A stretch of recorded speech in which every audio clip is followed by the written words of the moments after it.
Guten Tag, welcome to the latest episode of the Paddock Pass podcast. We've got a full crew on this show. I cannot believe it. Is that really Steve English? Is that you, Steve, or is there some sort of figment of AI? Am I not golfing right now?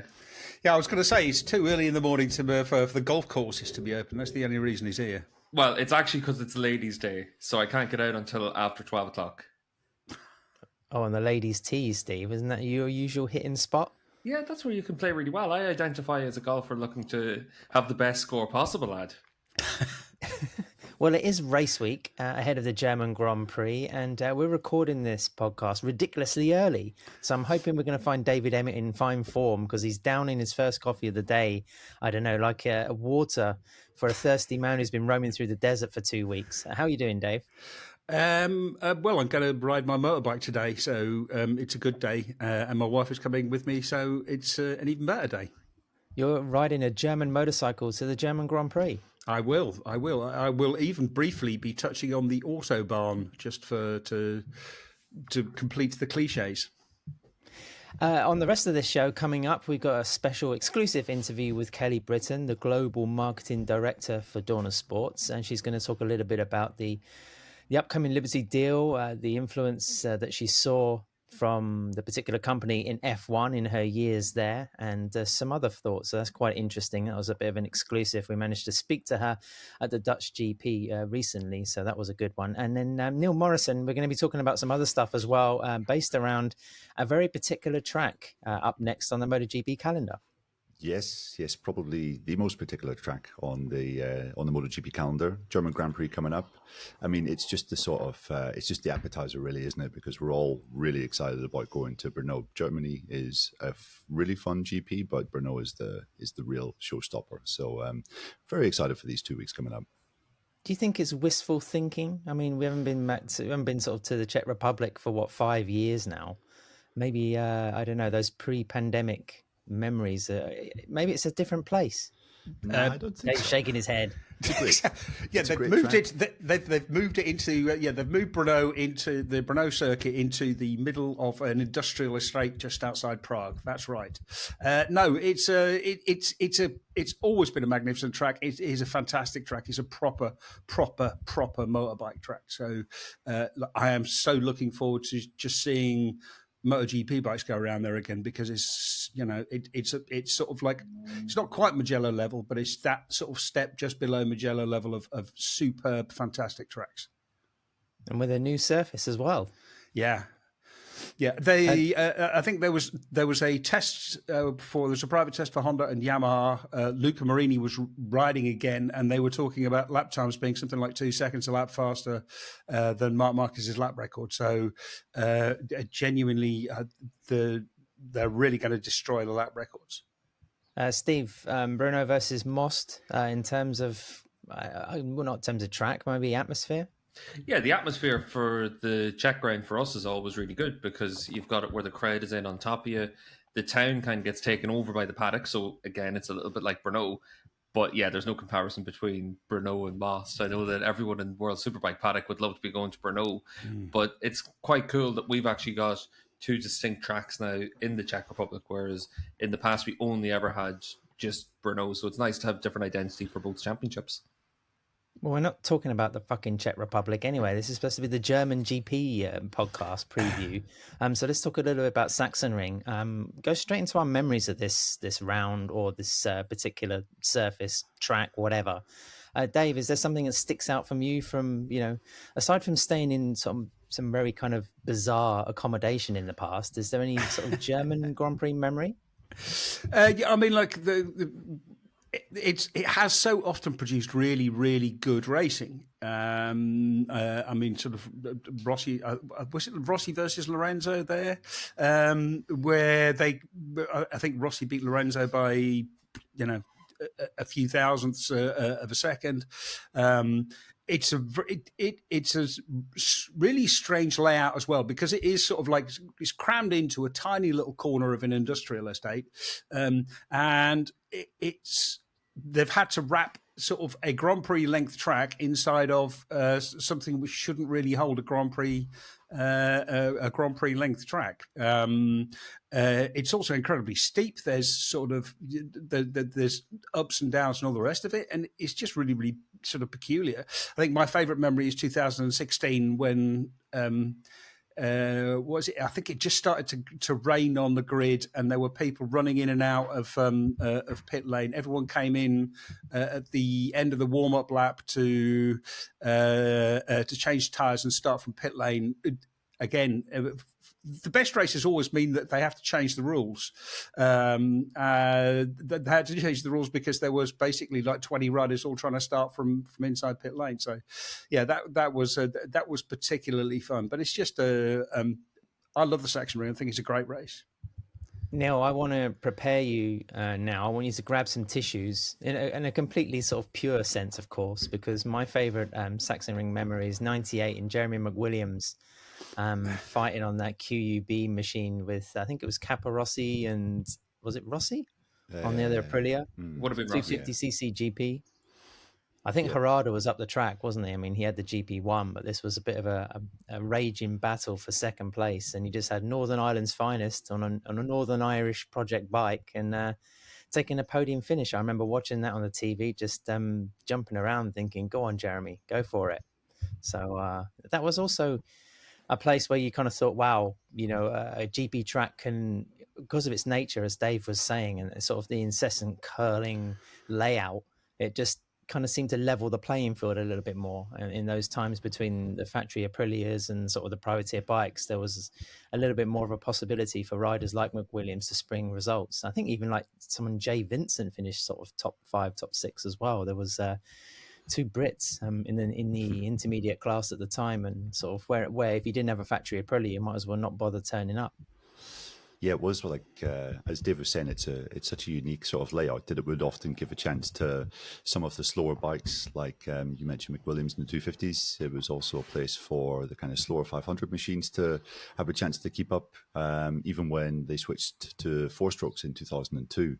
I think McWilliams missed out on pole position maybe in 2003 by like, 1,000th of a second on the Kenny Roberts Proton bike, and then once the race started, it kind of he sort of fell away. wasn't able to live with the faster machines. But yeah, I think that's a good shout. That had actually passed me by. I was going to shout for 2002. It was kind of like the last great swan song of the 500s in a race. Realistically, it was the last chance that we saw a 500 machine potentially winning a German Grand Prix. We had Alex Barros up with Olivier Jacques at the front of the German Grand Prix, and Rossi was kind of prowling just behind on the new Honda 4-stroke. And then Alex Barros decided to take Olivier Jacques out at turn number 1 and basically paved the way for Rossi just to cruise through and win the race. And it was in that kind of dominant run of Rossi that it just seemed like everything was kind of going his way. It was like someone was watching from above and kind of, even on his difficult days, kind of paving a way for him to come through and win. So I remember being particularly heartbroken watching that race because really wanted the underdogs, the 500s, to have one last kind of hurrah, but it wasn't meant to be. Steve, what sticks out for you from Sachsenring?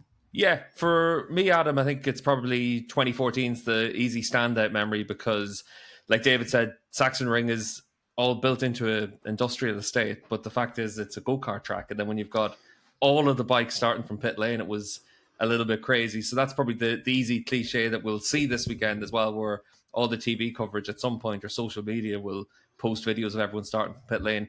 And I remember shooting that race from the end of pit lane, and off the start, it was just carnage. You saw Marc Marquez just get the elbows out and just make sure that he was going to lead into turn 1 out of the pits. The other thing that stands out from that year actually was in the Moto3 race, whenever Scott Deroux and who was the other Dutch rider that year? They had a fist fight in the turn 1 gravel trap. So that would be my 2 standout memories. I remember that actually made the sort of national news all over the world because it was very funny watching two people in full leathers have a proper little fist fight. It was hilarious, especially in Schouten. There you go. Yes, that's right. Yeah, Brian Schouten. That's right. Yeah. There's only one man who can possibly remember that name. And it should be me, and it isn't. No, but I mean, also I remember. I think no one's expecting you to remember Moto 3 riders from 11 years ago. No, that's fair. No, but I mean that MotoGP race was amazing because it wasn't. They were trying to change Stefan Bradl's bike. They were changing suspension on the grid, desperately trying to get him ready to go. And then the conditions changed, and he sort of like ran out. He was leading for a long while. I just remember the absolute sheer terror and panic on the grid at that time. It was, as someone who was sitting comfortably ensconced in the media centre, it was very funny. Sachsenring, is there a corner on the Grand Prix slate with more problems than turn 1? I think it's a fantastic corner, just off cambered, endlessly sort of turning, almost right back on itself. And then turn 11, what's probably the biggest or scariest crash we've seen there? I mean, recency bias, but Marc Marquez last year had a big off. I think it was 2 years prior to that as well. He was given the finger to his motorcycle in protest of it wanting to fling him into the gravel. Jorge Lorenzo, I think, had a big one there as well. I want to say around about sort of 2014, 2015. 13. Okay. Because he broke his, that was the one where he'd broken his collarbone at Assen, flown to Barcelona, come back, raced, and then he went 2 weeks later, went to Sachsenring and fell off and broke it again. Yeah. Carlos Checa, high-sided there. I seem to remember on the Ducati, like in 2005, massive high-side, very scary. Yeah, and I think also slightly unusual because we don't see it so much, but Maverick Vinales having a big crash in turn 10, on the approach to 11. Was it last year, I think, as well? I mean, that was might have been Q2, or it might have been in what is now FP2, but that was a big old crash as well. So, I mean, Sachsenring, like Steve said, does have that sort of karting circuit feel to it, but then that fast section of the track and flipping onto the other side of the tyre, it can be pretty treacherous.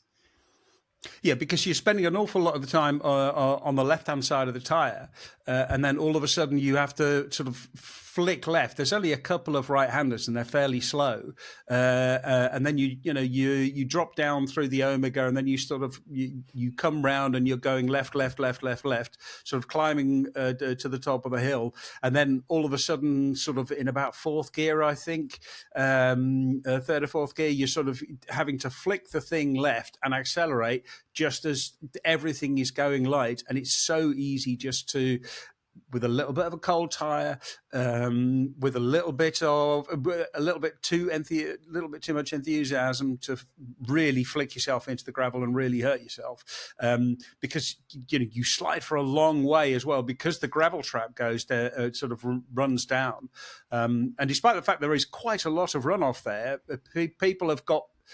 No one's hit the wall yet, but they've gone a long way through that gravel, and you really do get sort of very nastily beaten up by it. We actually have a fantastic photo by Scott Jones of Nicky Hayden in when he was riding the Ducati, sort of. He captured him as he was rolling through that gravel trap with the airbag going off and sort of, got stones flying through the air. And it's quite, it's a very, very dramatic photo, but it's a very, very dramatic place. I think it also makes the track. I mean, that's one of the without that corner, it would be a proper go-kart track, but that really adds danger, challenge, and interest, because you fly down that hill, and then you've got the best overtaking opportunity of the year at the bottom of the hill with turn 12. I remember in 2016, the first year when Michelin came in as the sole tyre supplier, they had brought front tyres for much higher temperatures, and then they were quite caught out by the fact that it was a very cold weekend. So, the front tyres were a bit too hard for the conditions that we were riding in, and it was just causing chaos at the waterfall at that downhill turn 11. Remember just so many people crashing. I think I remember Lorenzo crashing pretty much on his first run in the first session of the weekend, and that sort of set the tone for his Grand Prix at that particular stage. And just looking at the weather forecast, I mean, I'm wondering whether a similar-ish situation may arise, because, we are going to be riding there in the middle of July. We're a little bit later than usual, a couple of weeks later than we normally go to the Sachsenring. And, I think temperatures are going to be cool. compared to some of our previous visits there, maybe around 20 degrees in the afternoon as opposed to 30 or 32. A bit of rain is forecast over the weekend also. So the weather could play a little bit of havoc with us this weekend. Just one other thing as well that stands out for me for the Sachsenring. Ad, I don't think you were there that year, but 2014 was actually the best ever Sachsenring Grand Prix. And the reason for that was it was the World Cup final day, and Germany were playing Brazil, and they won the World Cup. And we all finished up at the track as early as we could. We got back into town, and we were able to watch football. Dave was obviously beside himself with sheer joy at the prospect of being able to watch the football. But it was quite cool to have the German Grand Prix, Germany winning the World Cup, and everything that happened through that one. Was that also the year that really, really heavy rain caused the car park to be turned into an absolute mud pit, and they were people with tractors having to drag cars out up until sort of about 1 o'clock in the morning because of the it just became impossible. The P1 and P2, the main car park for everyone in the paddock, it used to be a grass field. I think the year after that they chucked a whole load of gravel on it, but I was feeling particularly smug that year because I was on the motorbike and I could just ride off into the distance. It wasn't one of the 2 years where you tried to ride off with a front disc lock on, was it? He was less smug that day, a little bit less smug. It was when I did it the second time without realizing that I had my that I still had it on. That when I decided no, it isn't that I've got the front disc brake on. I'm sure if I just accelerate hard enough, it'll all be fine. And then fell over again. That was the worst part of that.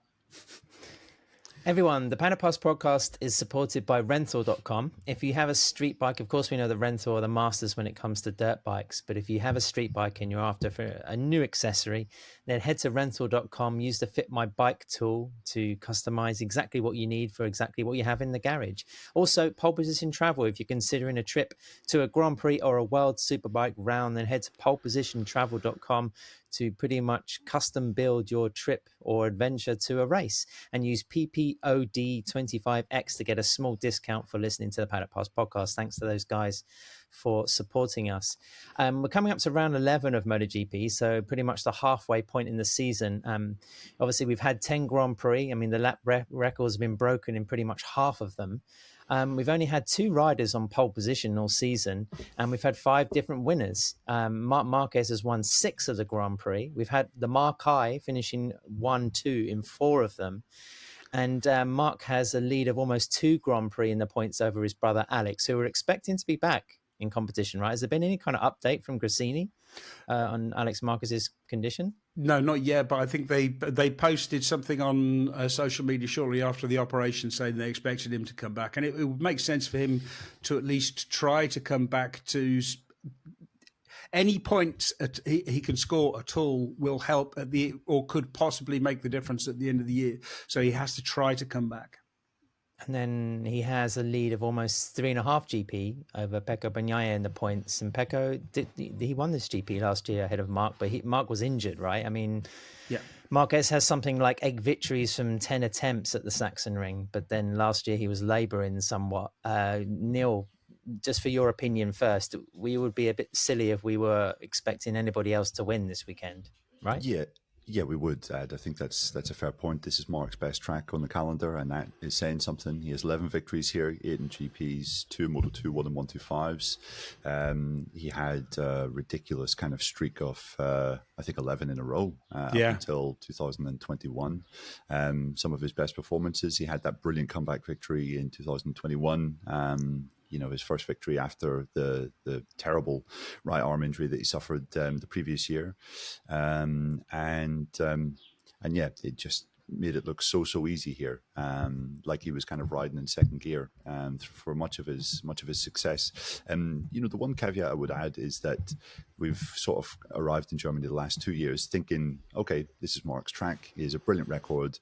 No matter the situation he's in, he's going to be able to rise above it. And it's not quite worked out for him.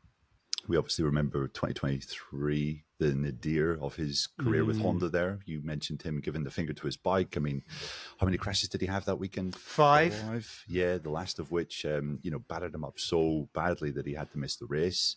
And really, I think there were genuine concerns that Honda might withdraw at that point in 2023. Such was the kind of mare that they were having. And then last year he had a Friday from hell, crashed, I think fractured 1 or 2 ribs, broke a finger, I think. Broke a finger, qualified down in 13th, and then obviously came back through to ride really well on Sunday and finish second. Little late battle with his brother, which was a nice little sort of prelude to what we were going to envision this year, or going to have this year. So, the last 2 years haven't quite gone to Marc's plan, but it is very, very difficult to look at anyone else. We're veering slightly close to predictions here, so I'm just going to steer us back on course for a moment, but because before we get to the interview with Kelly, there's just 2 talking points. One, of course, is the Liberty Media acquisition. For what I understand, representatives from Liberty are actually in Europe, in Spain right now, kind of sorting out the formalities of the handover. So I guess we should expect some sort of press conference or some sort of announcement, some sort of, I don't know, formality, again, to use that word. The MotoGP is changing hands. And the other one being, our continual discussion topic of Jorge Martin. He's actually been back on the bike in a private test, just with a normal RSV. Is that the Aprilia street bike? Yes, RSV 4 factory. Yeah, so thank you, Dave. So he's back, but Dave, continue talking. We're not really expecting to see him quite back in GPs yet. Well, he won't be back at the Sachsenring. He had a private medical exam earlier this week to clear him to be able to ride a private test aboard an Aprilia RSGP MotoGP bike. That'll be on Misano on tomorrow. That's Wednesday.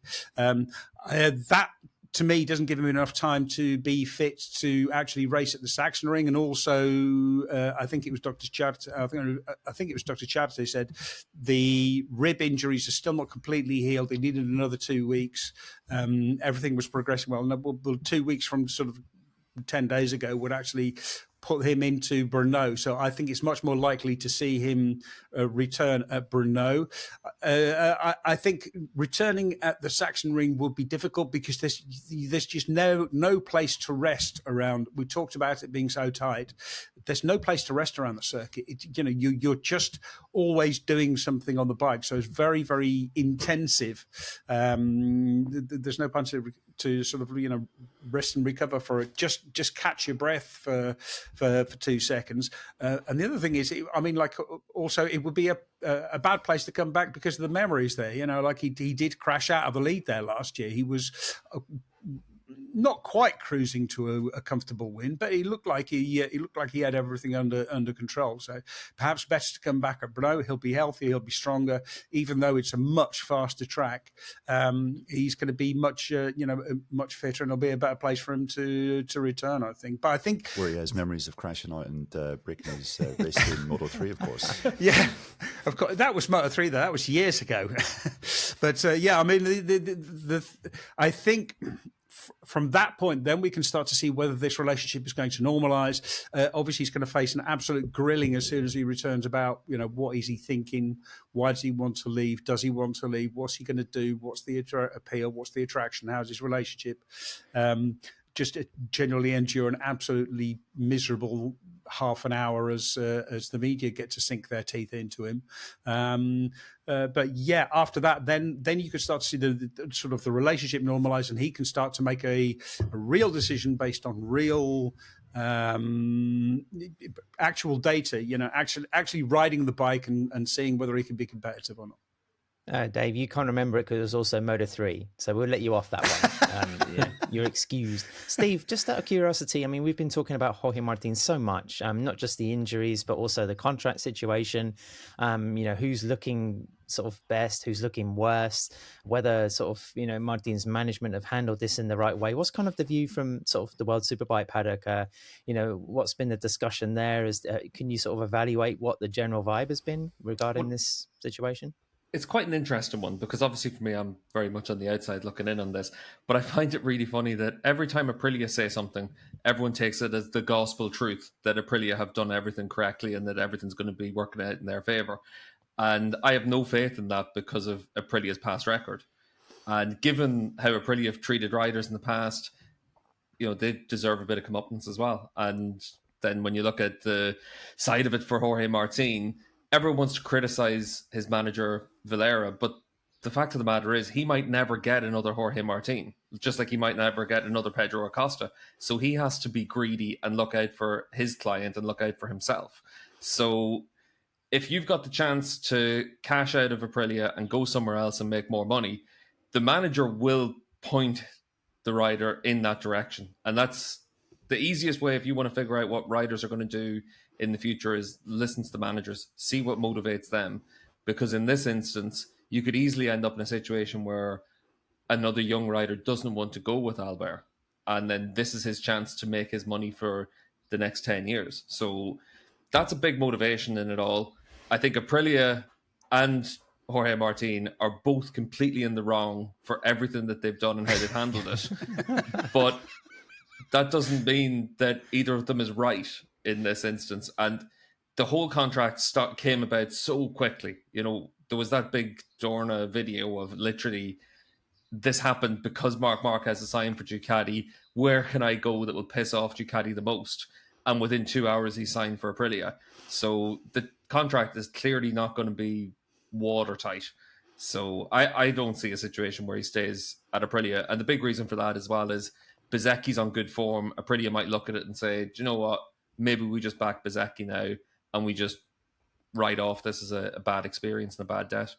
Well, this is coming back to the whole conundrum we've been talking about. Do you keep a rider that doesn't want to be with you? Even if you do have some legal, I don't know, power in the courts or whatever. But it's something that'll rumble on. And Neil, I wonder if Jorge will actually talk about it when he actually does come back to MotoGP, because there's only one thing people are going to want to know for a good couple of weeks while he's back. Yeah, and as Dave has been saying for the last couple of weeks, Jorge and his manager Albert Valera have been losing the PR battle quite significantly. I just, from what I can gather, reading fans' opinions, we actually asked some of our patrons about this the day after the Dutch TT. Are you Team Jorge? Are you Team Aprilia? How do you see the situation? And thanks for everyone for replying, because the kind of consensus was overwhelmingly in favor of Aprilia and that Jorge is in the wrong. So he's losing the PR battle massively. And if he wants to sort of reverse that, I think he'll need to, in some way, explain what's been going on, even if he can't go into the finer details. We mentioned, of course, the Liberty Media acquisition, the European Commission basically rubber stamping the $4.2 billion deal to take over. MotoGP is, in essence, an American sport now. Since Dorna took control in 1992, Dorna still have a 14%, I think, share in the actual ownership of MotoGP. But Steve, coming back to you again, I mean, we can only speculate as to what kind of impact Liberty Media will have on MotoGP from the outset for the rest of this year and even going into 2026. But any kind of thoughts on this? I guess the ultimate fear is that MotoGP will become even more of an entertainment spectacle. Maybe some compromises on the sporting side could be made for the relevance of the show. But then on the other hand, you have to be pretty excited about the doors they can unlock, or some of the marketing nuance they can bring to MotoGP to try and make it reach bigger audiences. Well, how can it be a bad thing if MotoGP is entertaining? Because it isn't at the minute. The racing isn't good enough. There's a lot of issues on track. So for me, this is a good thing that's happening. It's also an opportunity for the sport to grow. Me and you went to watch the F1 movie this week. You never expected to see something like that 3 or 4 years ago, that they'd actually develop something along a Hollywood blockbuster. Whether or not you like the film or not is irrelevant, because I went to see it with my girlfriend and she actually loved it. And she just thought, you know what, maybe I'll sit down and watch an F1 race again. Whereas, she doesn't want to sit down and watch a motorbike race. She's living with me. So for some reason, Brad Pitt's more appealing than me. But I think that it's a really, I don't understand it, but it's a really positive thing for me, because this gives the sport a chance to grow. Dorna are very good at a lot of things, and they're very good at organising the championship and making sure that we go round to round. We've got a good TV package. We've got all those things that everyone talks about, but we need to be better at making the big money, and that's where Liberty are actually very good. Liberty have never shown that they can organise anything, but they've shown that they can come in and make something bigger and better. When you look at all the acquisitions they've had in the past, whether it was baseball teams, Formula One is obviously the most pressing example for us, but they've been able to grow things. And for me, that's what makes this exciting, because sitting in from the Superbike paddock, looking in, everyone knows where Superbike's placed in the importance of Dorna. It was very much underneath MotoGP. Whereas now there's actually a chance where Liberty look at it and say there's money to be made in Superbikes, because if we grow this, we can do something special. And I can't imagine that anything's off the table with them. And that means that one dream weekend that should have happened a long time ago, of having only the MotoGP Premier class and only the Superbike class together having a race weekend, I would be shocked if that doesn't happen at some stage. And that's really exciting to be able to see. Yeah, I mean, to me, because they put out this PowerPoint slide with all of the financials, is the first time we actually get to see the real financials behind MotoGP, which was fascinating. And to me, like, the most interesting slide, or the most significant slide, if you like, is the one about sponsorship, is the fact that 74% of it is classed as endemic sponsorship, or basically industry sponsorship, and only 26% is outside of the industry. Now, inside of that endemic stuff or the industry sponsorship is energy drinks, because energy drinks have chosen motorsports as a vehicle, as their primary, or one of their primary vehicles to actually sponsor. But to me, that's where the Liberty can make the biggest difference. And if I was Liberty and actually any good at any of this, then the first thing would be to go out and sell it to outside sponsors. Say, look, we've got this fantastic product. It's really exciting. You're a young, exciting brand, IBM or whatever. Come in and give us some money. I think that would be. That's where the growth opportunity is. I don't think we're going to see very many changes to the format, even if it would be good if they came in and said, Gigi, you know what, we're taking your ride height devices away, which would go in 2027, but it'd be nice to get rid of them a year early. But yeah, that to me is the most significant part of the whole thing. It really exposed that this is the weakness of the championship, that it's really, really strong inside of the industry, but it needs to grow outside of it. Yeah, I watched the first 5 to 6 laps of the British Grand Prix yesterday. I mean, almost 500,000 people went to Silverstone. I mean, I know Silverstone is the British Grand Prix. Okay, Dave. Well, I know the British Grand Prix sticks out a little bit because F1 is very much a British sort of centric sport. I mean, it's the same reason why you'd come to Jerez and see like vast crowds, because, you know, there's a very sort of Spanish cause in MotoGP. But, you know, you cannot dispute the appeal or the growth or the current profile of Formula One. And I think the movie itself has broken more records. Or I saw a story somewhere saying that more people have seen the F1 movie than they've watched the last couple of series of Drive to Survive. So it's obviously striking home and reaching a new kind of demographic. But a quick question to you and to Neil, Dave. Liberty are kind of lucky really with the timing, because the 2027 regulations are going to shake up MotoGP. And again, watching F1, you see Pirelli everywhere and you think, goodness, there's one tire brand there that's going to have a monopoly on elite level motorsport. I mean, even in motocross, the Pirelli tires are sort of, you know, the ones to have.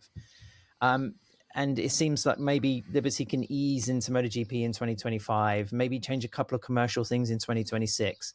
And then in 2027, there's a possibility that the World Championship, we kind of know, and we're talking about Sachsenring memories on this podcast, but it could alter, it could shift its shape quite a bit. But the impression I got from reading through the financial presentation was that they think that they are buying something which is basically under-marketed, undersold, and undervalued, that doesn't need to change. You don't get the impression from reading the financial that they're going, you know, like, we can, if we change this around a lot, then it'll be worth a lot. It's basically like, look, Dorna have traditionally done a terrible job of selling this thing. Outside of the TV markets, they were always very, very good, because, again, I think it was something like 45% of their income is TV deals. which makes them very heavily reliant on those TV deals as well, which also reduces the amount of freedom that they have to promote stuff via social media, via YouTube, via video clips, all these other things, via TikTok, all of these things which are really important about promoting into the future. But yeah, I don't think the shape of the sport is going to change much beyond it's just going to be sold better, because all it needs is to be sold much better to a much bigger audience. But if anything's going to change, it'll be 2027, because then all of the contracts, not just the contract with the MSMA about the technical regs, but also all of the contracts with all the teams is up as well. So that would be the time to change. Yeah, I also went to see the Formula One movie over the weekend, and I just want to ask how can something so crap... Why am I here? Why I'm so ashamed, honestly. How can something so crap, so cheesy, and so ridiculous be so emotionally investing? And I was totally involved in it. I have to say, it was pretty entertaining, pretty good. Sorry, Dave. But it's just like literally, it's just storytelling, because really it doesn't really matter what the story is about, as long as there's an emotional involvement in the story, and that's again what MotoGP needs to do better, is tell better stories. Yeah, and what was quite impressive, I thought, was just how they shoehorned in all the stars of Formula One into little sort of cameo appearances. So they became part of the movie. They became part of the kind of the big fluffy thing that they're selling. It was you have to say, it was pretty remarkably well done. But yeah, I think I've heard one of the things that Liberty sort of have been saying, like kind of behind the scenes, is just like new fans. Like that's kind of the buzzword. How do we attract new fans? And I think that's something that's going to spread into Dorna. I think it's something that you've obviously spoken to Kelly Brittain, something that she and Dan Rossamondo are kind of following as well, which is just like, how do we attract the next generation into the sport? And I think we're going to maybe see a bit of a shift in terms of the kind of the output that we see on various social media channels, YouTube as well, just in how the sport is maybe presented. It might get a little bit of an uptick. How riders are kind of presented when we see those sort of behind the scenes documentaries and things like that. So that is definitely going to be something, that younger demographic, I think we're going to be sort of pushing towards trying to find a way into them and into attracting them. And yeah, I mean, it's going to be quite interesting. I don't think it's going to be something we'll see overnight, like you were saying, Ed. You spoke to Dan Rossamondo earlier this year. We had him on the pod, and he was saying it's not something that we'll see overnight, even within 1 or 2, maybe 3 years. You look at Liberty's impact in Formula One, and it wasn't really until the kind of the pandemic and the post-pandemic year in 2021 that it really took off and exploded, and they took over F1 in 2017. So 4 or 5 years before we really started to see a massive uptick in interest in that sport. So I don't think we should be expecting massive miracles in a very short space of time. Well, we've been speculating. Let's hear a little bit more from somebody who would know more. We managed to get some time with Kelly Brittain, the Global Marketing Director of Dorna Sports.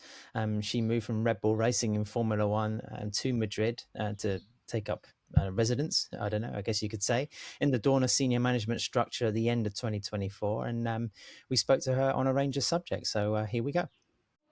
Kelly, ¿cómo estás? Oh, not fair. Muy bien. ¿Y tú? Bien, gracias. Okay, we better change back to English. Thanks for joining us on the podcast. We've been wanting to talk to you. I think there's maybe a slight degree of mystery around you in the MotoGP paddock. It's been, 6-7 months now since you've been officially in the job. Just for people listening to this, can you sort of describe your route into this sport? And you were in Formula One before, right? For how many years were you in that world? I was in Formula One for 4 years as part of Red Bull Racing. And before that, I was with DAZN for 3 years. And whilst at DAZN, we launched into Spain, and the main right that we launched with was MotoGP. So that was my sort of initial dealings with the sport and with Dorna. So kind of fell in love with it a little bit then, but took a bit of a circuitous route to get here. What was your kind of impression of MotoGP? I mean, what was your thoughts on it? Yeah, I mean, when you first, or even before, I mean, did you sort of know much about it, or?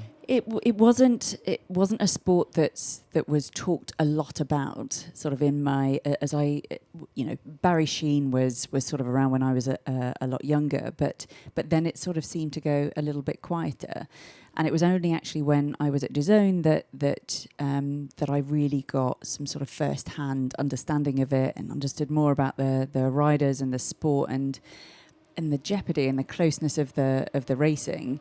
So my impression was just incredibly impressed, not just with the sport, but with the riders themselves. And even when I went to F1, which is it's a really exciting sport, but the excitement doesn't come close to MotoGP. F1. It's difficult to ask you to try and summarize it, but how was your learning curve first of all in that sport? Well, I mean, I'd barely been in a paddock.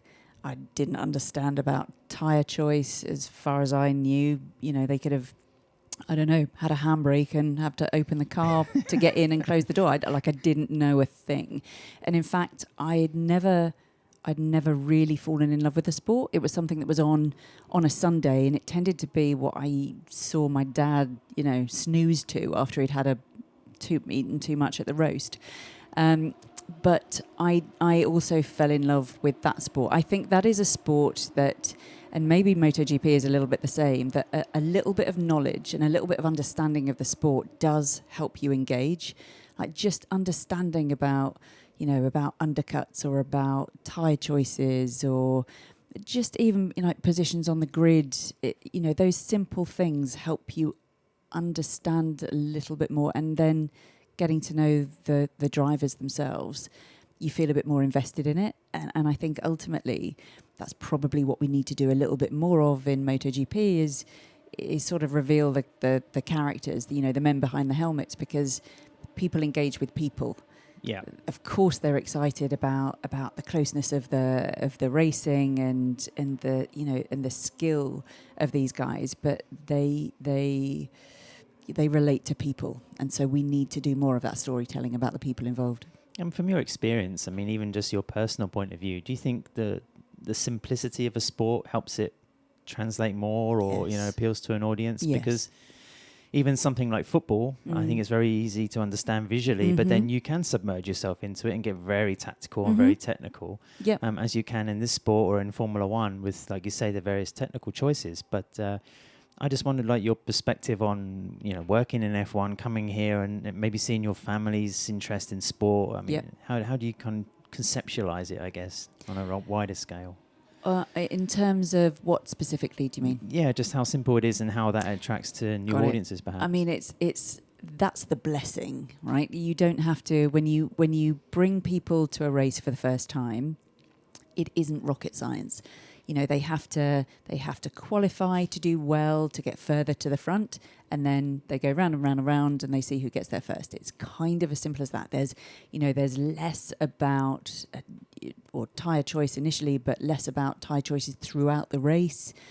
There's much less sort of strategy being piped into these guys throughout the race. So once they're out there, they're kind of on their own.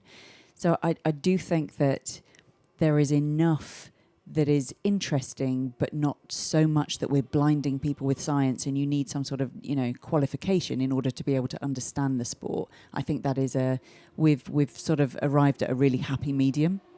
In F1, I guess you were there in Liberty Media's pomp, I guess you could say, they emerged through. Did you find that when you were talking or having conversations about F1 that helped break barriers down, that people knew because the popularity of the sport was going up? It was, yeah, but without a doubt. And I think certainly from a commercial side, because audiences and eyeballs were growing, and therefore, what do commercial partners want? They want to be able to reach and to talk to an engaged audience. And because that audience was growing, then it was getting easier from a attracting commercial partners perspective, which in turn then brought more money into the business that allowed us to do more marketing and advance the car and all of that kind of thing. So I think F1 became a bit of a door opener, but obviously it wasn't always like that. Is F1 like this nice open palette that it seems for promotion, or do you think is a lot of it driven by sort of the car manufacturers and just the bigger budgets and resources that they have? I think that the F1 teams have become very, very good at selling brands as opposed to selling cars. So their marketing teams. I mean, my marketing team at Red Bull when I left, the entire team was around 150. So they are big marketing machines. So that absolutely helps. But our focus was around, it was kind of content marketing. It wasn't specifically about shifting cans of drink, and certainly we weren't in the business of selling cars, but about elevating the Red Bull brand and really making that stand for something that people really cared about. So, and I think a lot of the teams are there in F1. They've got huge resources. They've got a decent amount of money, and they're investing it in growing these brands.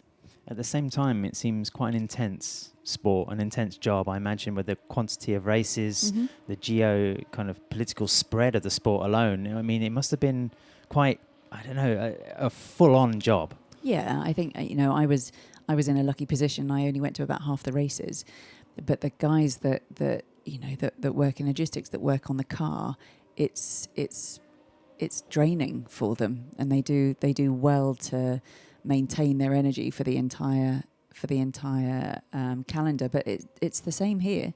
There's 24, 25 races there. There's 22 here. So it's still a sport that that requires 1,000% commitment and dedication, without a doubt.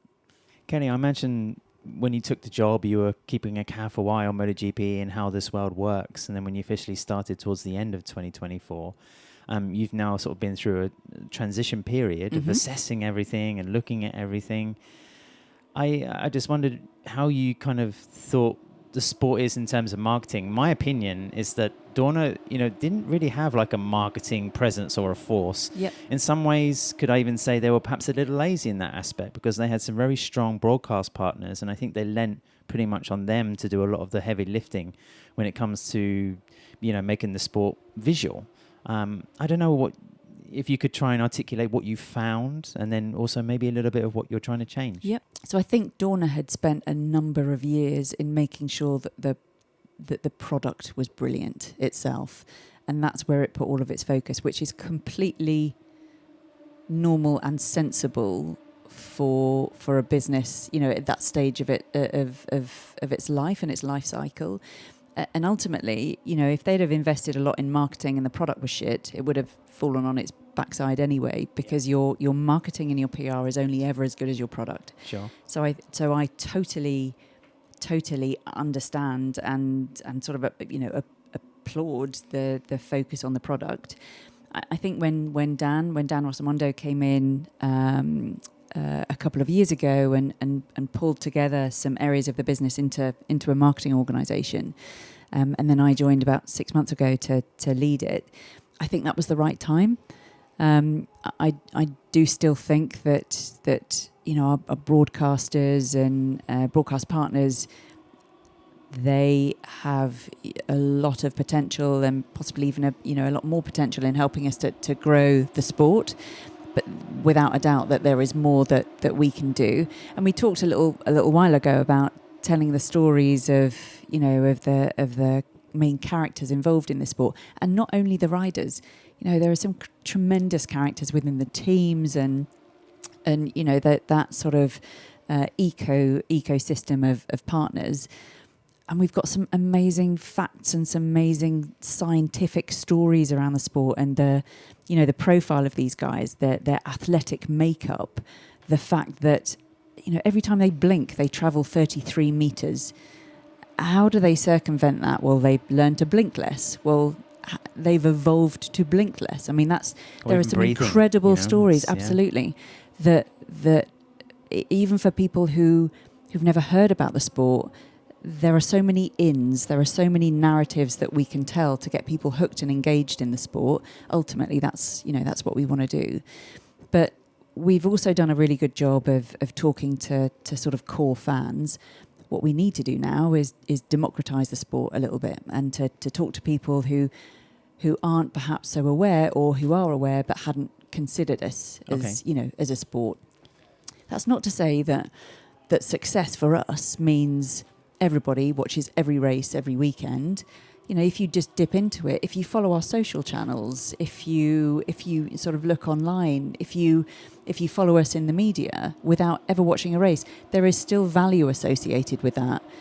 Because ultimately, as I said before, if I can show that our social channels have grown by X to a potential partner that's coming in, that's really valuable, because it shows that we are capable of engaging fans at different levels and to different depths, but we're still engaging fans. So that's, my job is to grow audiences, but it's to grow audiences in the right way through really engaging stuff that ultimately is going to retain them. We don't want to just buy fans in. They might stay a bit and then leave. We want to make sure that we're bringing them in for the right reasons, and that we're retaining them and serving them up the stuff that they want to see. That must be quite exciting, being at the beginning of that journey, because you can put some strategies in place that kind of really overhauls people's perception of this sport. That's must be quite rewarding if it pays off. Oh, it's massively rewarding, but I don't want to do the business a misservice, disservice. This certainly isn't just my view, and that I'm not coming in on a white charger and sort of saying this is how we're going to do it. There's so many brilliant people in this organisation. I think what I'm doing is just waving the flag for them a little bit, and pushing for a bit of resource, or pushing for a couple more people, or pushing for some partnerships with some agencies that can really help us fast track our ambitions, because what this business isn't short of is ambition. What it's not short of is people who know what they want to achieve. I think I'm just able to shine a bit of a spotlight on them and what they want to do, and try and get them the tools to do it. I know it's only been 6 months for you, but I mean, I've been talking with a few sort of managerial figures in the paddock, and one of the things they've liked coming up so far is just the hard data, if you like. There's a little bit more information. Before, I think it was quite speculative. MotoGP can reach X amount of people or whatever, but now there's actually a little bit more, kind of firm real estate to be able to play with, if that makes sense. Well, one of the things that I think hampered us was that we hadn't, in a lot of areas, we hadn't established any benchmarks. We didn't know what good looked like, because we didn't know what we were doing anyway. I don't know how many people I reach from a media perspective. In terms of our sort of social strategy, the team have done an excellent job in growing to a 60 million base, which is amazing. But what is the sentiment associated with that? And what does our sort of month-on-month reporting look like? Where are we? What does our brand awareness look like in 6 or 7 key markets? What do our fans look like? What else do they watch? What else do they engage with? We didn't know any of this stuff. So we've brought on a load of service providers that are helping us now to get a much clearer picture of where we are as a business, as a sport, as a brand. And so we said, right, well, we're here now. We know that in 5 years' time we want to be here, and we can track that progress. So everyone can feel like they're sort of, they're heading towards the same goal. I think it's quite important to point out, being British, you bring a different flavour the way that Dan did to Dorna, because you can see, looking around you in Madrid, that the motorcycle is a very sort of fundamental part of daily life, and then motorcycle racing is on the evening news, which in the UK just doesn't happen. That kind of external perspective, can you feel that brings an added value? You'd have to ask my team. It's just different, a different perspective, and I think what is valuable are different perspectives. The perception that Dan has of the sport from the US is very different from mine, is different from the Spanish and the Italians, and I think that is massively valuable, is that diversity in viewpoints. Because if you just have people from kind of one walk of life, type of education or just men or just women, you're just not going to be able to cater for that diversity of fandom that we want to grow. Okay. So for me, melting pots are always the best. Just two more things. I think for many fans, the equation is basic. Drive to Survive created a huge surge for Formula One. I mean, you were kind of living through that sort of moment, I guess, for F1. What's your personal opinion on what that series did? And is it something that maybe every sport needs? It's like a 101 for marketing now. It was exceptional, exquisite timing. Remember in 2020, there was no live sport. We were all scratching around, trying to find something to watch. And there was this couple of series of, about F1. Like, not so sure, but actually it was done really well. The following season was arguably the best season in God knows how many years between Lewis and Max, and an explosive finish that drove audiences right to the end. So they're kind of in a bit of a zenith now. And yes, content powered an awful lot of that. Content marketing powered a lot of that. We can't look at the success of F1 without looking to see how much the teams drove that.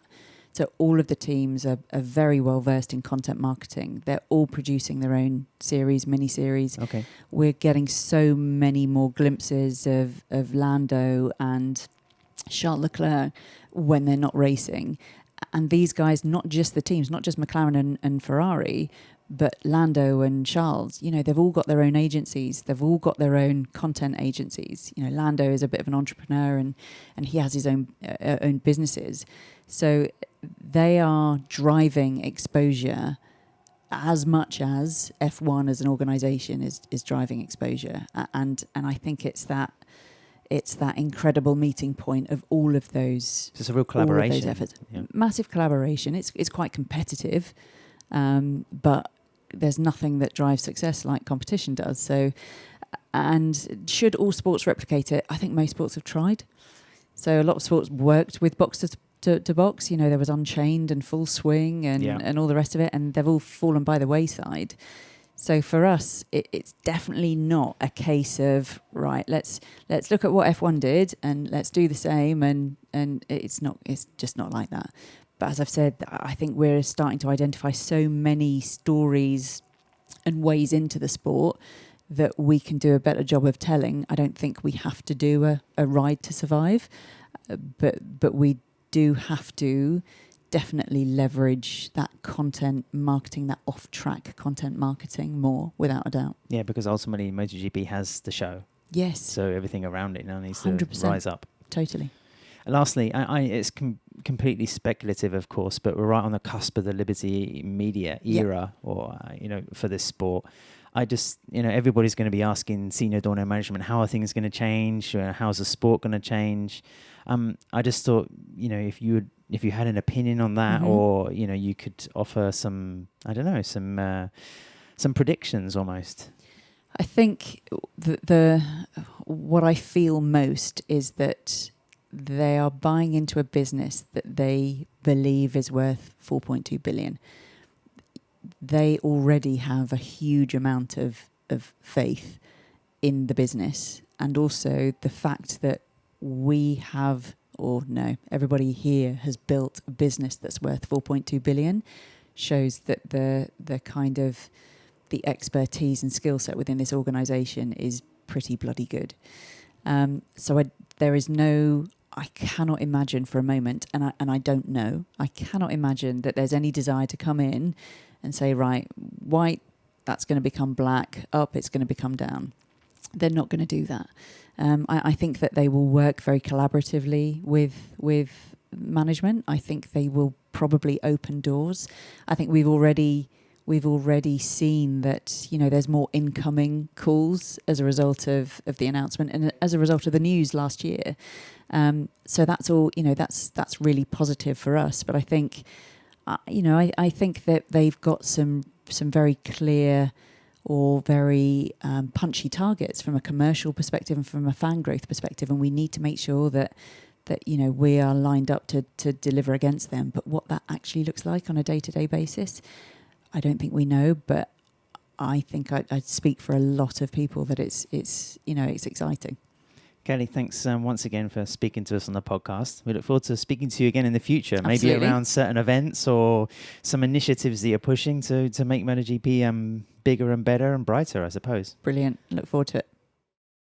Okay, guys, let's finish off the podcast with our predictions. I want to know who's going to finish second at the Sachsenring. Steve, your bets, please. Not allowed to mention Marc Marquez. I just want your predictions for, maybe just another podium spot. Let's go with Digia. I don't really have anything to add other than Mark's going to dominate. So Pecco's going to do fuck all. So yeah, Digia. Okay, goodness. Dave, your bet? Well, it is interesting. If you remember last week at Assen, Mark was saying that he had to be careful at Sachsenring, because just basically careful of overconfidence, because he did crash at he crashed out of the leading Cota. He crashed in Jerez.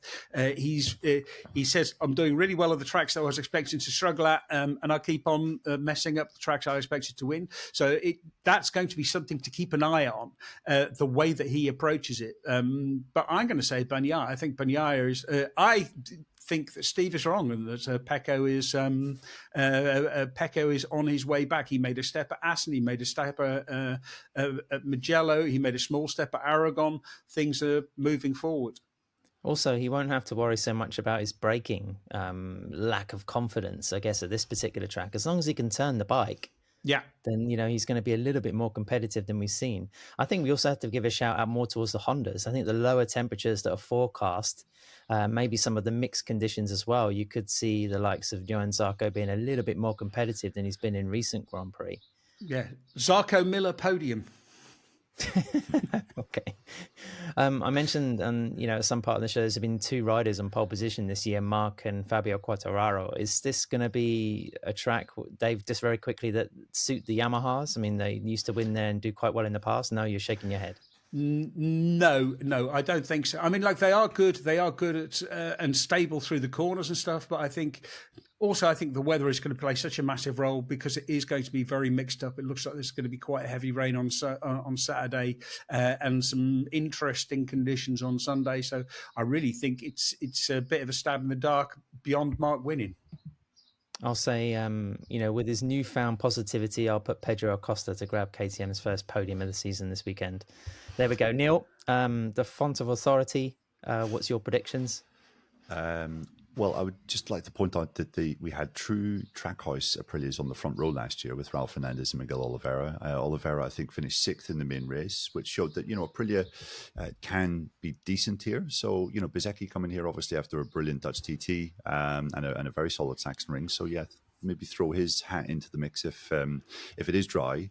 And then also, I think Franco Morbidelli at one point was up fighting with Jorge Martin in last year's race before he maybe got a little too eager and burnt out his tires before dropping back. But I think it was, along with Mugello, one of the few times last year we saw Franco genuinely going for it up front. So after his quote of the season went a bit under the radar at the Dutch TT, props to Frankie for that.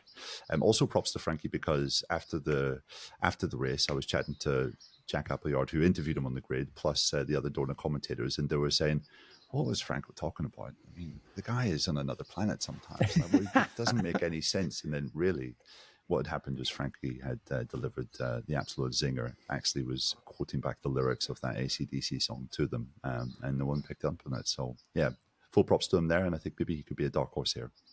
Has he forgiven you, Neil, for shit stirring? He falsely accused you of basically being a tabloid journalist. Have you sort of kissed and made up?